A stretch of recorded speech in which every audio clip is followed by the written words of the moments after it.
আপনি স্বাভাবিকভাবে চলতেছেন, আপনার উপর কখন জুলুম চলে আসবে সেটা কিন্তু বলা যায় না। ঠিক তেমনি রংপুরে এই ঘটনা না দেখলে বিষয়টা বুঝতে পারতাম না। কারণ রংপুরে যারা বসবাস করেন, রংপুরে মানুষজন থাকেন, তারা কিন্তু অলরেডি নিউজ কিন্তু অবশ্যই জেনে গেছেন। শুধু প্রিয় দর্শক, ভালোবাসি আপনার জন্য আজমি শেরপুর হাসান। তো এই মুহূর্তে একটা বিষয় নিয়ে আলোচনা করতেছি, যে রংপুরের একটা ঘটনা, যে একজন শিক্ষার্থী কিন্তু 10তলা বিল্ডিং থেকে পড়ে কিন্তু অবশ্যই আত্মহত্যা করেছে বলা চলে। সেখানে কিন্তু একজন মেডিকেল স্টুডেন্টকে কিন্তু অবশ্যই পুলিশ আটক করেছে, আরো কয়েকজনকে কিন্তু অজ্ঞাত মামলা কিন্তু দিয়েছে সে মেয়েটির বাবা। তো কথা হচ্ছে, একটা মেয়ে নাকি একজন মেডিকেল স্টুডেন্টের কাছে প্রাইভেট পড়তেন, সে পড়াশোনা করা অবস্থায় সে ছেলেটাকে ভালো লেগে গেছে, পছন্দ হয়েছে। ছেলে হয়তো বা সে মেয়েকে প্রশ্রয় দেয় নাই, প্রশ্রয় না দেওয়ার কারণে মেয়েটা সুসাইড করলেন, এরকম একটা জঘন্য অপরাধ করলেন। কিন্তু এখানে কি দোষারোপ মেডিকেল স্টুডেন্টের কি উপর চাপ আসতে পারে? এখন কি দোষ হয়েছে মেডিকেল স্টুডেন্টের চাপে? তো তাকে যে অ্যারেস্ট করা হলো বাংলাদেশের পুলিশ, আসলেও কিছু ঘটনা আসলে কখন শুরু হয়ে যাবে। আপনি স্বাভাবিকভাবে চলতেছেন, আপনার উপর কখন জুলুম চলে আসবে সেটা কিন্তু বলা যায় না। ঠিক তেমনি রংপুরে এই ঘটনা না দেখলে বিষয়টা বুঝতে পারতাম না।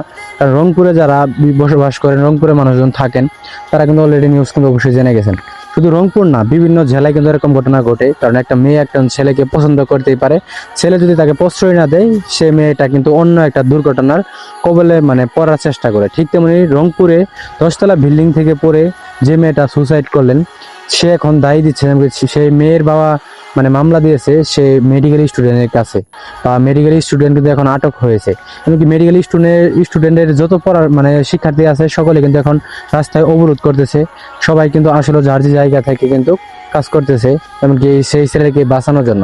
তো কথা হচ্ছে, ছেলেটা জবানবন্দি দিচ্ছেন যে আমি সেই মেয়েকে প্রাইভেট পড়াতাম, বিভিন্ন ক্লাসে করা হয়তো, সেই মেয়েটা কিন্তু আমার নাম্বারে টেক্সট করতো, মেসেজ করতো, মেয়েটাকে প্রশ্রয় দেয় নাই, তবুও কিন্তু মেয়েটা আমাকে টেক্সট করতো, এরকম কিছু কথা বললেন। কিন্তু ছেলেটা কথায় বোঝা যাচ্ছে সে একটা নির্দোষ ছেলে।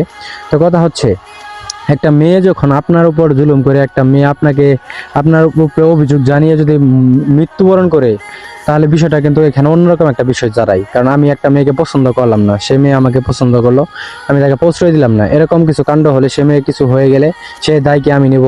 কখনো কিন্তু এটা সম্ভব না। তো জানেন আপনারা, দীর্ঘ দিন থেকে ভিডিও দিচ্ছি, আপনাদের সঙ্গে শেয়ার করতেছি, কিছু ঘটনার সঙ্গে উপস্থাপন করে তুলে ধরতেছি। তো এখানে দোষারোপ কার করবেন সেটা কিন্তু অবশ্যই আপনারা বুঝতে পারছেন।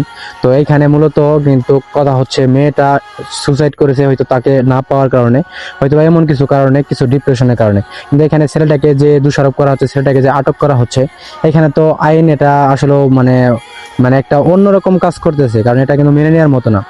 ইউনিভার্সিটি বা মেডিকেলের যত শিক্ষার্থী আছে, সকলে কিন্তু এখন আন্দোলন করতেছে, সবাই কিন্তু চাচ্ছে ছেলেটা নির্দোষ। কারণ স্বাভাবিক হতেই পারে, কারণ একটা ছেলেকে একটা মেয়ে পছন্দ করতেছে, সে ছেলেটা মেয়েটাকে প্রশ্রয় দিতেছে না, কিন্তু মেয়েটা হঠাৎ সুসাইড করলেন, এখন কি ছেলের দোষ রয়েছে? এখানে আপনাদের কাছে প্রশ্ন রাখলাম।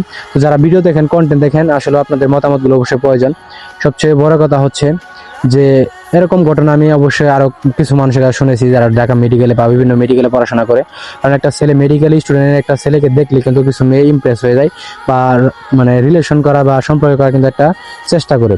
ঠিক তেমনি দেখবেন, সেই জায়গা থেকে যে মেয়েটা হয়তো বা চেয়েছিলেন যে ছেলেটাকে পছন্দ করে, বা ভালোবাসার একটা মাধ্যম প্রকাশ করে চেয়েছিলেন, কিন্তু ছেলেটা হয়তো বা ইগনোর করেছে মেয়েটাকে, সে কারণে মেয়েটা হয়তো বা ডিপ্রেশনের কারণে সুসাইড করতে পারে, এরকম একটা কাজ হইতে পারে। তো এখানে এখন ছেলেটাকে আটক করা হয়েছে, এটা কতটুকু আসলে আইনের দৃষ্টিতে আসলে কতটুকু সত্যি বা কতটুকু কাজ রকম হয়েছে, সেটা অবশ্যই প্রশ্ন রাখলাম আইনের কাছে।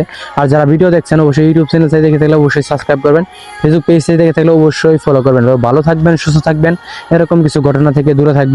দেখা হবে নেক্সট নতুন একটা ভিডিওতে। আজকের মতো এখানে বিদায়, আল্লাহ হাফেজ।